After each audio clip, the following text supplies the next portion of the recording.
Tere üle pika aja, kallid kaastelised. Täna võtame teemaks siis kaks asja.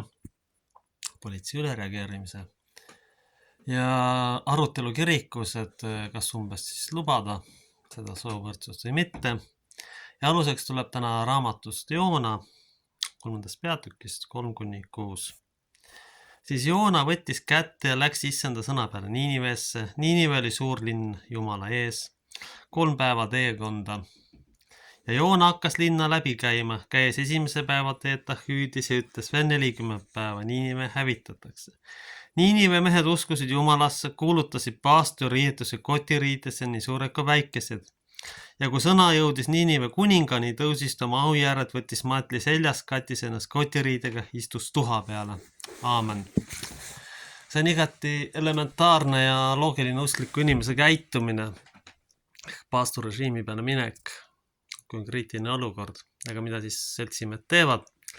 Seltsimehed arutavad nurga taga seda, et kas ikka võtta siis oma agendat siis kasutusse.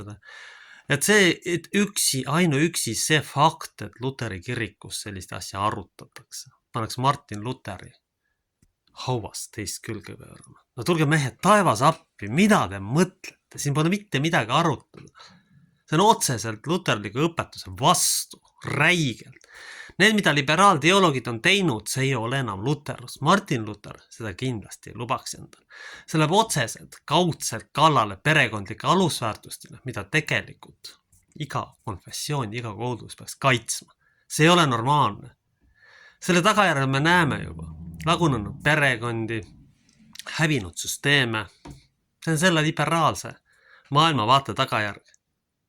Ja siin on nüüd see probleem, et kui kuskilt käske antakse, siis ükskõik mis valdkonnas see on, kohe joostakse mõtlemata tagajärgedele seda üldse täitma.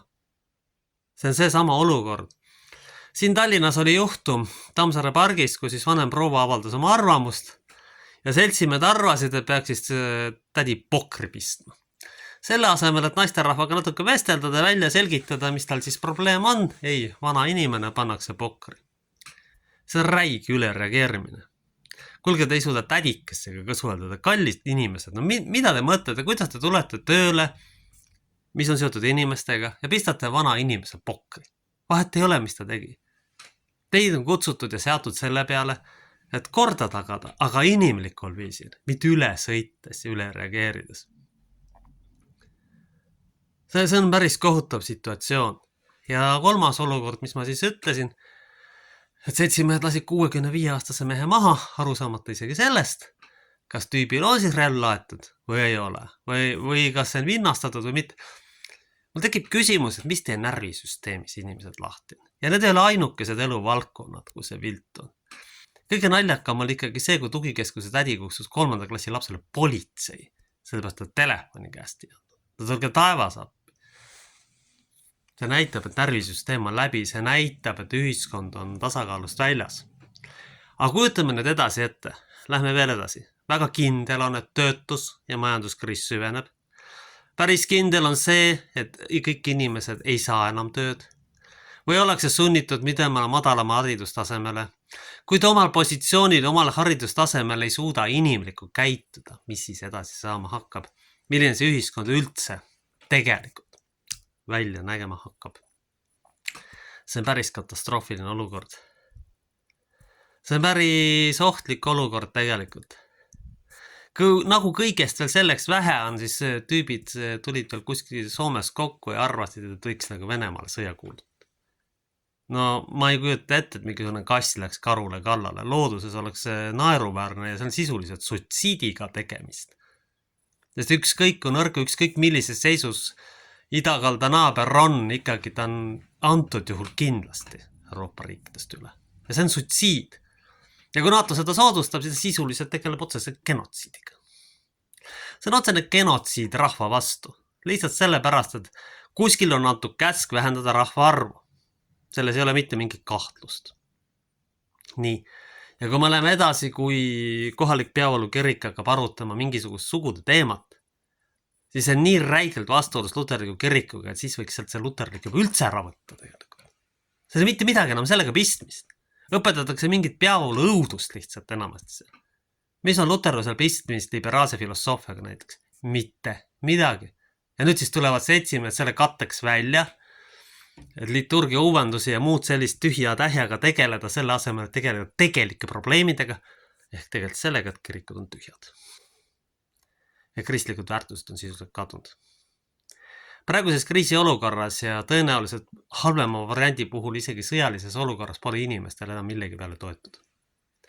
Pole mitte millegi peale toetuda, sest praeguse protsessi jätkudes ja maksutõusude tulles inimestel ei ole tuge. Toimub vaimne ja füüsiline ühiskonna kokkukukkumine. Selleni me jõuame. Ja liberaalsed väärtused ei aita mitte kedagi kriisiolukorras. Ühiskond töötab kindla mudeli järgi. Perekond, rollis mees ja rollis naine, siis töötab ühiskond kõige paremini. Liberaalse agenda puhul tekivad mingid rollinihkega tädid, kes üritavad meeste tööd ära teha, aga see kelle seal isuliselt välja ei tule, et nad pole Jumala poolt kutsutud ja seatud. Erandeid on, aga enamasti see välja ei tule. Järelikult, lõpptulemus on häving. Lõpptulemus on kindlasti häving, sellepärast, et politsei ja kirik näitab ikkagi tõsiseid allakäigumärke. Ja mulle tundub, et Tammsaare pargis meestel on lihtsalt närvid läbi või nad on lihtsalt üle töötanud ja nende uhkus ei luba meestel abi otsida, et mingisugune probleem on, et nagu hästi ei jõua või see enam iseenda psüühikaga hakkama, et ülekoormus on juba nii suur. Soovitaksin ikkagi kinni pidada siiski normtundidest sellise raske töö puhul, sellepärast, et ega need pole sinna ilmaasjata mehed pandud. Teatakse töö raskustastet ja teatakse seda, et siin läbipõlemine on väga lihtne tulema. Aga kujutame nüüd ette, et tekib päris kriisiolukord, tekib näiteks mäss. Kui te juba tädikese peale niimoodi reageerite, mis te siis tankid tänavale kohe oma rahva vastu? Mul on järjest rohkem siuke tunne, et tapatanke tahetakse kasutada hoopis mässu mahasurumiseks. Mässu mahasurumiseks, mis võib varem või hiljem juhtuda, eriti Tallinna piirkonnas, kus on ülekaalus slaavi elemendid. Seal võib see kindlasti juhtuda. Kui nüüd ilusti Luteri kirik kristlikest väärtustest loobub, siis ta kaotab ka üldse kui kiriku jõu. Nii et mõelge enne, kui te selliseid asju arutate ja milleni see lõpuks viib. Sellel on uskumatud, fataalsed tagajärjed.